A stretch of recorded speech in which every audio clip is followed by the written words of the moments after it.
Good evening, good evening. So everybody, not long of the transfer window to go.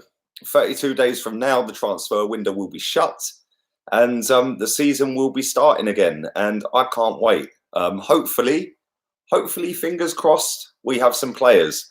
But it's not looking likely right now, if I'm being completely honest. Various different reports going around about various different players. Every day we're linked to somebody new. Every day there's a new saga in the Tierney and Zaha deals. I've just read something a minute ago. There is only one outlet reporting on this, that Wilfried Zaha is asked to leave the Ivory Coast international setup to travel home to finalise a deal. Like, seriously, can I get paid actual money to write this garbage? Because seriously, man, whoever thinks of this stuff, why would he need to leave the African Cup of Nations to come home to finalise a deal when he's paying an agent who's going to take a massive slice of that pie to finalise the deal? He could have a medical where he is right now. We could fly somebody out to him. He would not have to leave to come back home to do that deal.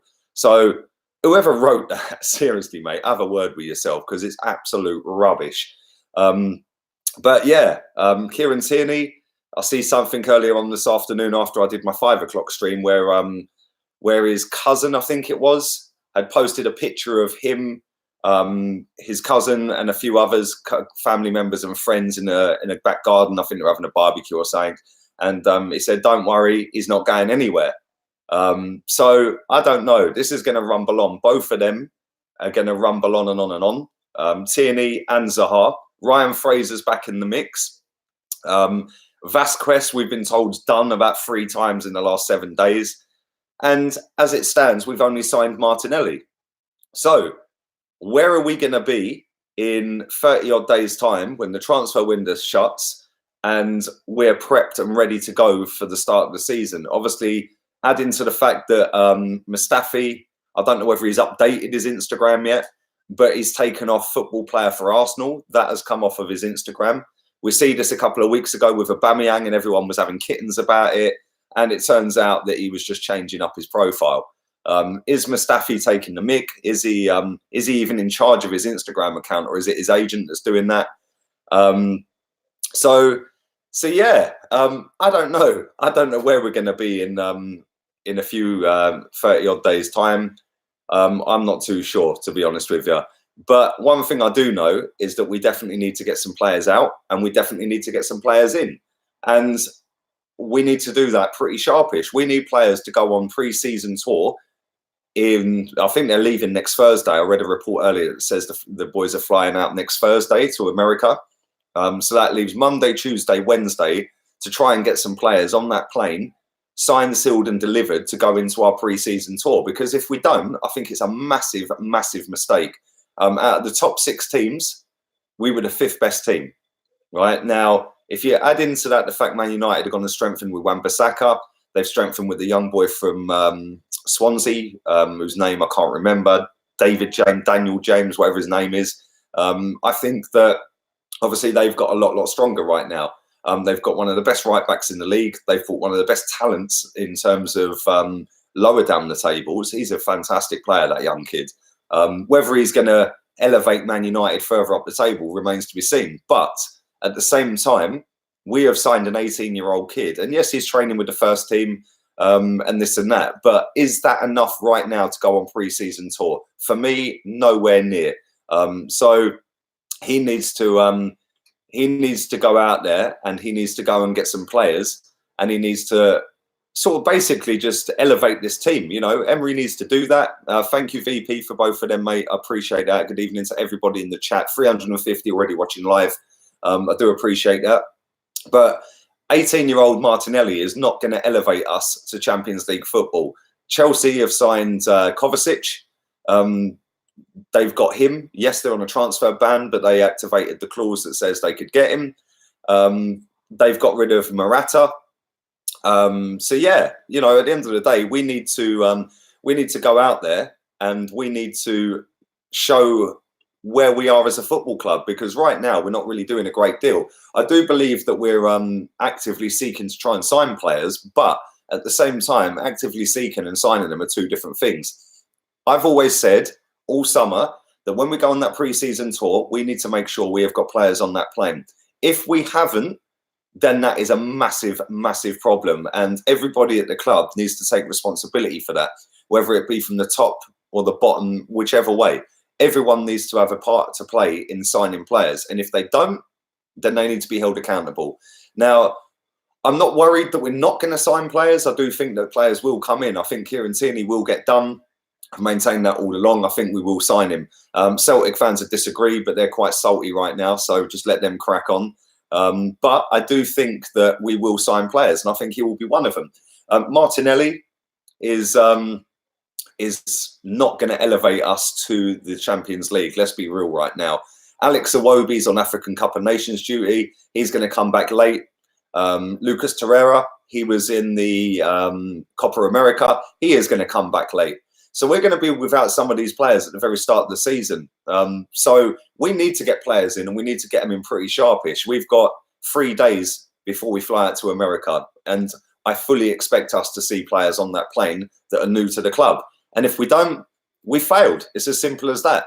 So yeah, hopefully, in the next 3 days, we have got players on the plane and we're flying out to America a little bit more confident, a little bit more upbeat about where we are in the season. And hopefully the boys will go and put a good show in America. If they don't, and we haven't got players on the plane, then there needs to be a steward's inquiry on that, and people need to be held accountable for that, whether that be the manager, whether that be the owner, whether that be the board, whether that be Raul, Vinay, all these types of people. They all need to be held accountable for that, because it just simply wouldn't be good enough if we go on a pre-season tour without actually having anybody other than Martinelli on the plane that's new to the club.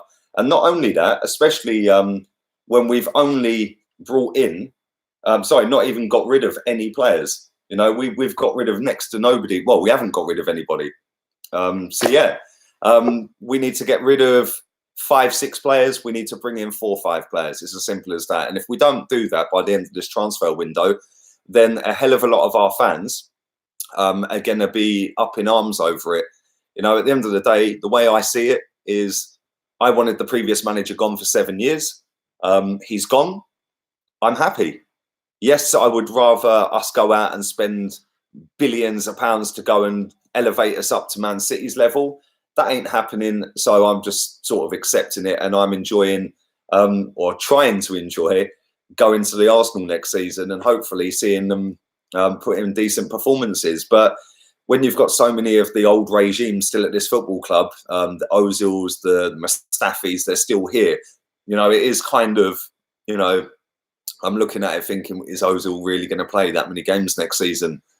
Because if he isn't, get rid of him. And if he is, we're doomed. It's as simple as that. Is Mustafi going to play games next season? Same rule applies. Xhaka, you know, is the least of the worries out of the 3 I've just mentioned.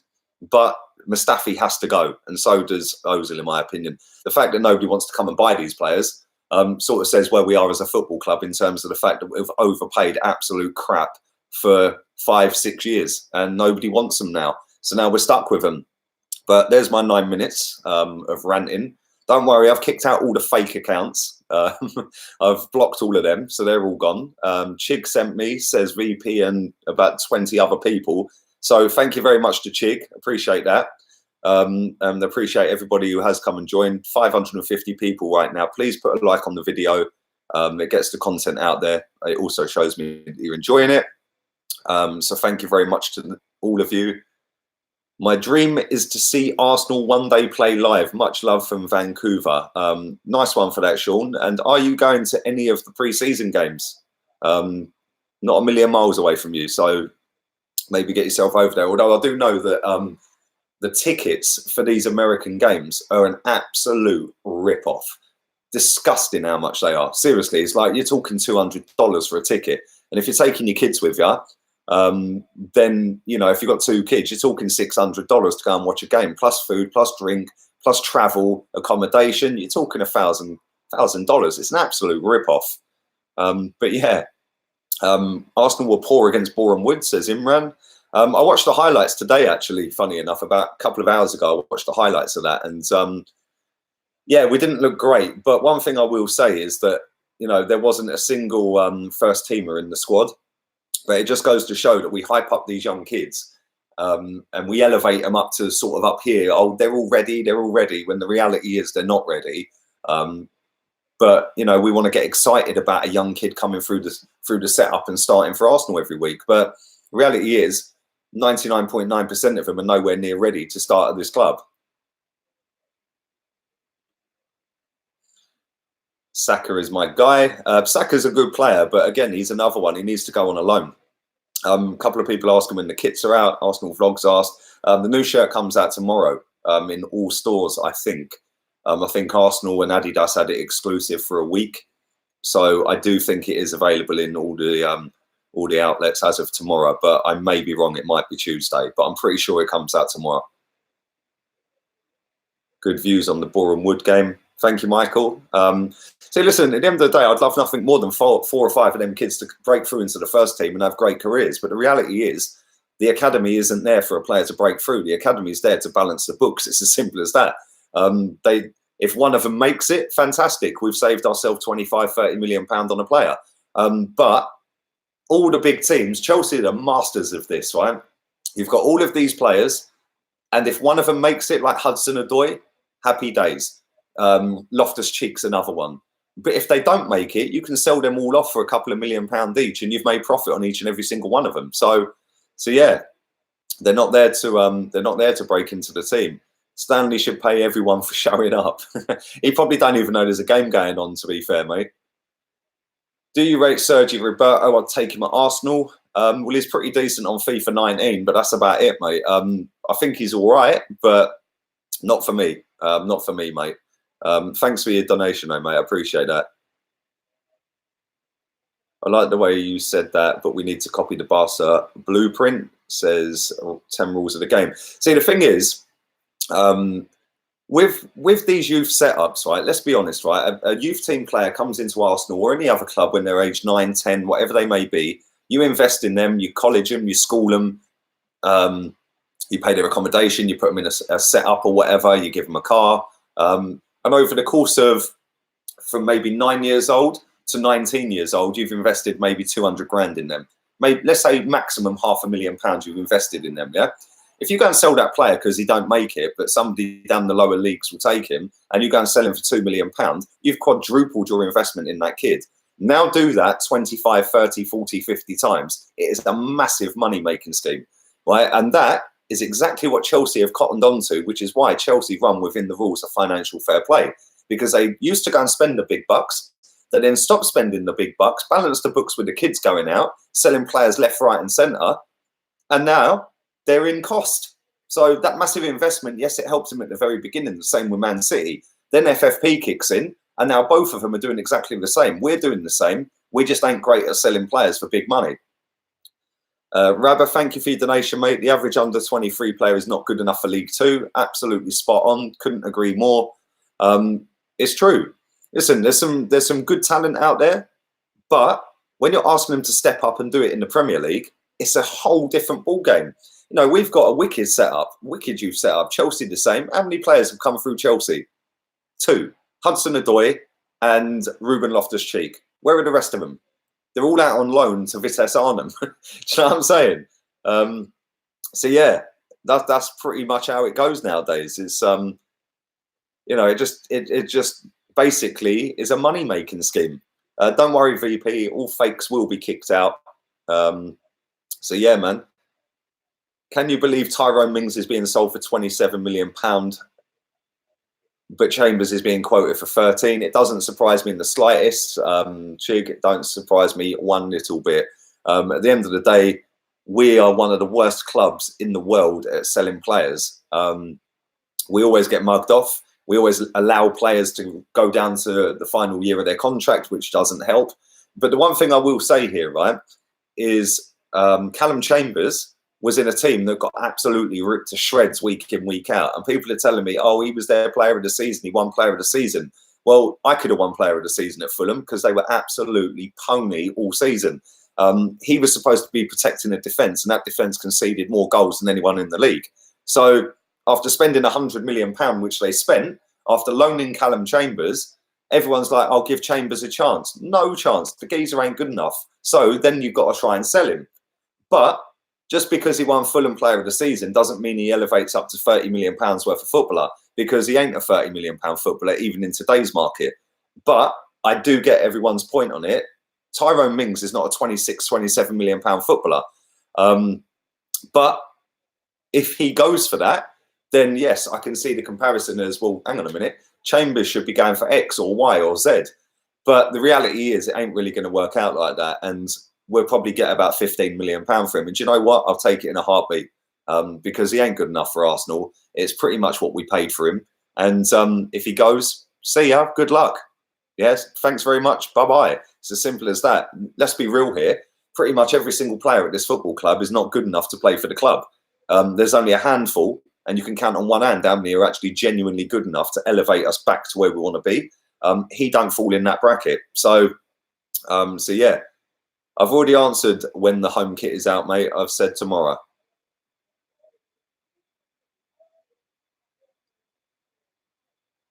Would you take Pellegrini to replace Ramsey? He's a good player, you know. He is a very good player, but I don't know. To be honest with you, I'd rather stick Joe Willock and Smith Rowe in there. I think both of them are good enough. They're the two out of the youth team that I think, do you know what, both of them can kick on next season. So maybe use both of them. I don't know. Should we swap with Napoli, Koulibaly from Mavropanos? Yeah, add about 85, 90 million pounds on top of that, my friend. I think we will sign 4 players before deadline day. Good evening, much Arsenal. Thank you for that, my friends. Hopefully, listen, at the end of the day, we need to sign players, but I'm more worried about the players that have not left. You know, we're over halfway through this transfer window and we ain't sold anyone. That is more worrying to me than players that are coming in, because we're still going to have Ozil on the books. We're still going to have Mustafi. We're still going to have Granit Xhaka. We're still going to have Mkhitaryan, Kolasinac, Koscielny, Monreal. You know, there's 7, 8 players I've just named there. Not one of them should be at this club next season. Out of all of them, Xhaka is the least of the worries. And I could accept it if he stays, as long as the majority of them all go, because none of them are good enough. You know, hanging on to hope that Ozil's suddenly going to become good next season is just deluded. Thinking that Mkhitaryan's suddenly going to come good next season is also deluded. These players are not going to come good. You know, why would anyone think that these 2 players that have done absolutely nothing for 2 years are suddenly going to turn it on next season? I don't get it. I genuinely don't get it. As for Granit Xhaka and Mustafi, Mustafi needs to go. He needs to be one of the first ones out the door. Granit Xhaka, I'm not too fussed whether he's still here or not, as long as the majority of the ones I've just listed are all gone into next season. Because at the end of the day, these are part of the reason we're failing. They're not good enough. You know, you can go off of the fact of past glory and all that. Great, cool. What's that doing for us right now? It's doing absolutely nothing for us right now moving forward. So, yeah, hopefully we sign a few players in this transfer window, because if we're going with the majority of this squad that failed last season, we're in big trouble next season. Funny enough, I just said the same thing. Lack of sales is very worrying. It is. Chig, listen, man, it is worrying, you know. But this is what happens when you've got players on massive wages. El Neni's another one. People are listing El Neni. Massive wages. So I'll give an example, right? Cole Jenkinson.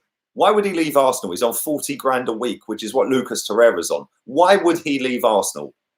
Why? He's still got 1 year left on his contract. We're going to get no money for him, and he ain't getting paid 40 grand a week. No team in their right mind is going to pay him 40 grand a week. Even in today's overhyped market, nobody is going to pay more than £3 or £4 million for him, and nobody is going to give him 40 grand a week. That's £2 million a year.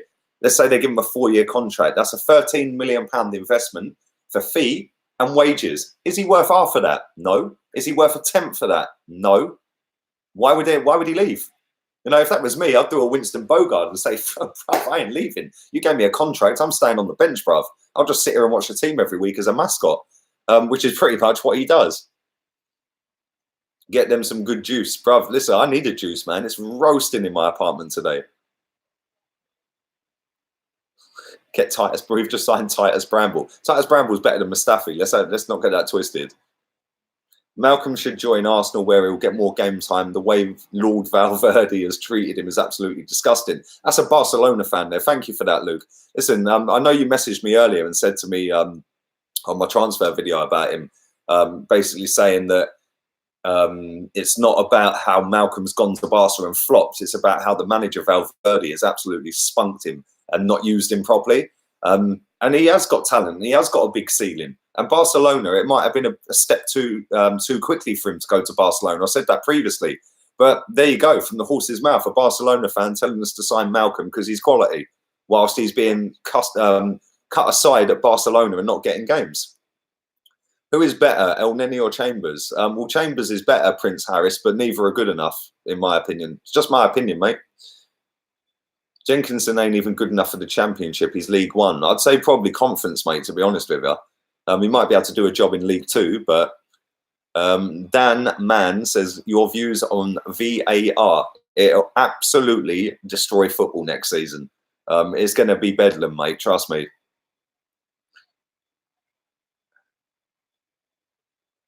Someone should kidnap Jenkinson. Alex, that's brutal, man. You'll probably get nicked for that as well and put in jail.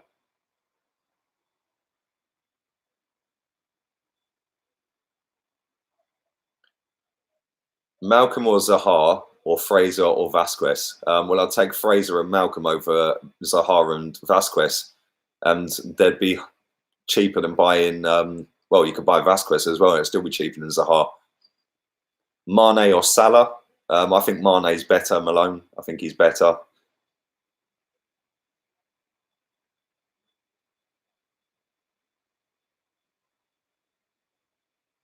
We become the old Liverpool, says Hamada. Do you know what? That's kind of true, but they were still, they were still there or thereabouts in cup competitions. So, yes, we've won a few cups over the years. So I suppose you're probably right. The difference is Liverpool had 3 players, Coutinho, Suarez, and Sterling, that they got over £270 million for.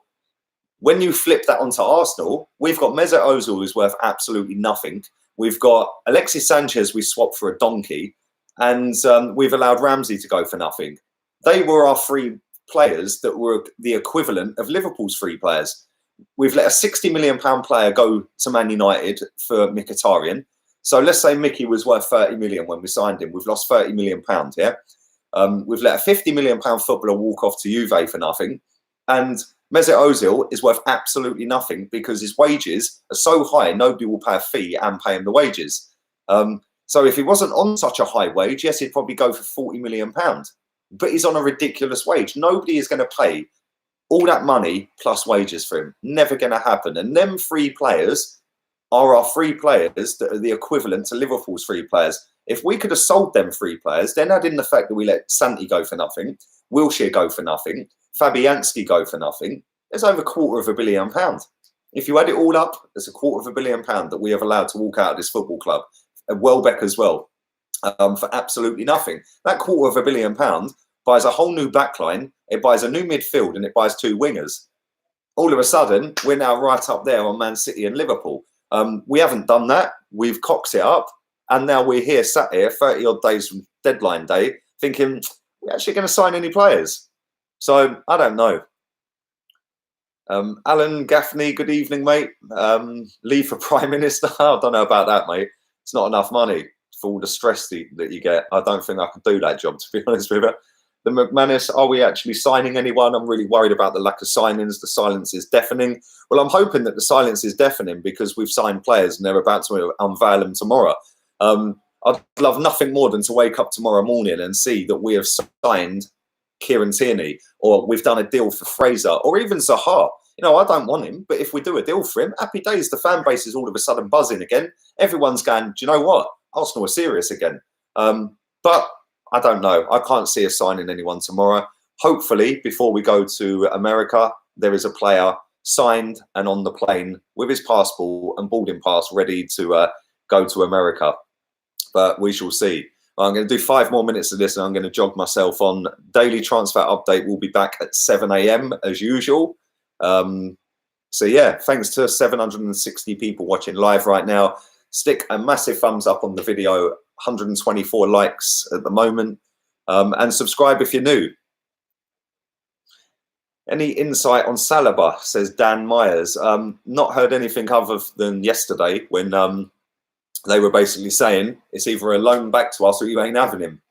Tell him jog on then, because there's players out there that are better than him that are ready now without loaning them back out. Jamie Dunn passed the blunt, bruv. Ozil is world class. He's world class at Fortnite. That's about it, mate. Maybe the stadium closure on Tuesday is for Edu. Is there a stadium closure? I see somebody saying the other day that there was a stadium closure, or saying they're doing a lot of building work on the club level. They're putting extra seats in the club level. So maybe the fact it was closed, that road was closed, the Hornsey Road and that was closed because they were trying to get heavy machinery down there. I don't know. But they wouldn't close that road off because there's a player signing. Most signings are under medical at Colney and stuff like that. And I don't know. I don't know, to be honest with you. Was Ozil ever world class? Rushil, I could do a whole 20-hour stream about how Ozil is one of the most overrated players I've ever seen in my life. But that'd upset people, so we'll save that. But no, I don't think he ever was world class. Heard anything on Ziyech, says Jamie. I haven't, which is quite surprising, really, because this guy's a top player and nobody's gone in for him yet. What's that all about?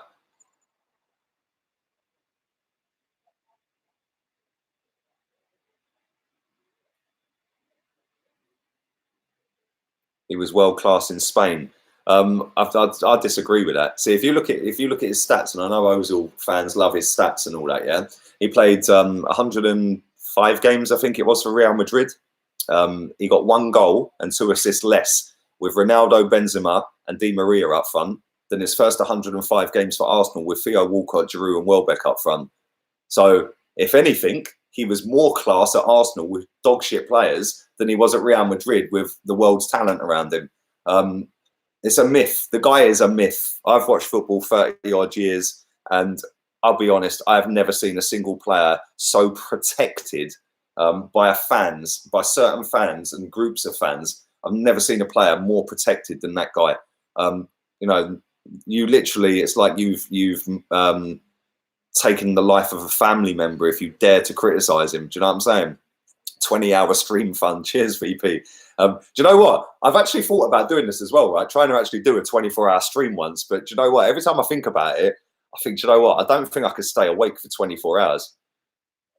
Team you dislike most outside of the top 6? That's a great question. Thanks for your donation as well, John. Team I dislike most outside of the top 6? God. Burnley. I'd say Burnley. Yeah, Burnley. I'll go with Burnley. I just think they're a B-Tech Stoke, and their manager just loves to cry about everything. A lot of people are saying Stoke. Yeah, I was talking about Premier League, but yeah, if you go lower down the divisions, Stoke all day long.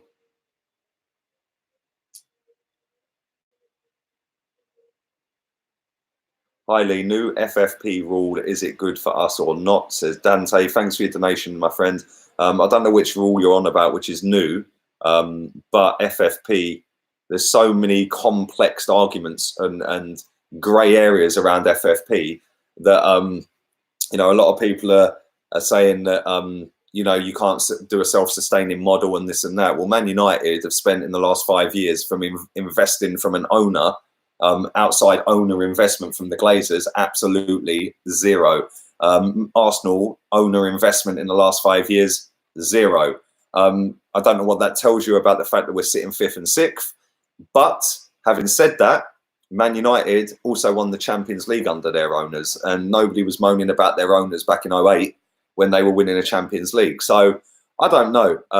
Listen, FFP is so complex unless you're like clued up about every aspect of it. It's hard to explain it properly. I know bits of it, but I know you can't spend more than your income. there's ways to get around spending more than your income. And that's like, for example, why aren't you on this cronky out thing? Thanks for your donation, mate. I'll tell you why I'm not on this cronky out thing, mate, because I'm just enjoying football. If I'm being honest, I'm enjoying Arsenal again. For me, the manager was the massive issue, and we've got rid of him. So I'm chilling now, man. I put 7 years of headache and hard graft and moaning and bitching into the Wenger out campaign, going to protests and stuff like that. He's now gone. So it's like, release. Let me just enjoy football again. So yeah. Thanks, Lee, watching from Warren, Arkansas, America. Thank you very much, Rob. Appreciate your donation as well. Thank you very much for that. And again, another beautiful part of the world, mate. But yeah, listen, there's so many different ways to talk about FFP and ways to get around FFP. For example, Etihad Airlines are a sponsor of Man City. Well, Etihad is owned by the owners of Man City. They're throwing money from one company into their next company, and that levels the books up. Yeah, our owner owns Walmart. Yeah, Asda, Walmart, they're the same company. He owns that. He could sponsor the training ground, £300 million over 5 years, and we just have Walmart on our shirt underneath Visit Rwanda, or put it on the other side. He ain't going to do that. But there we go. I could sit and talk about it for hours and hours and hours, but I'll be honest with you, it's pretty boring speaking about him. I'm just getting bored of speaking about it. It's like the whole Ozil thing. Him and Ozil, can't be asked to speak about him if I'm being honest with you. But that is the way you get around financial fair play, is to have one of your other companies drip feed money into one of your other companies by sponsoring a training ground or building a car park and calling it the Arsenal Walmart car park or something. And that's how you get around it. And that's how PSG get around it. That's how Man City get around it. Chelsea, they actually abide by FFP now because they had a massive owner investment at the beginning. That gave them a solid base, and then they've stayed within the rules since then. Man City, they're not going to get kicked out of the Champions League, let's be real. I think we're all in agreement on that. As much as we'd all love it to happen, it's not going to happen because they've got so much money that they can find a way around it by hiring the best solicitors in the world. So yeah. So there we go. Anyway, let's wrap this up. Thank you to 761 people still watching live. Before you all leave, stick a like on the video and subscribe if you're new. Daily transfer update back at 7 AM, and I'll be back with 2 streams again tomorrow. Hopefully, one of them will be announcing a footballer that has signed for Arsenal Football Club. So thanks very much to everyone who's donated, everyone in the comments, and everyone who's watched live. Appreciate it, and I'll see you tomorrow. Laters, peeps.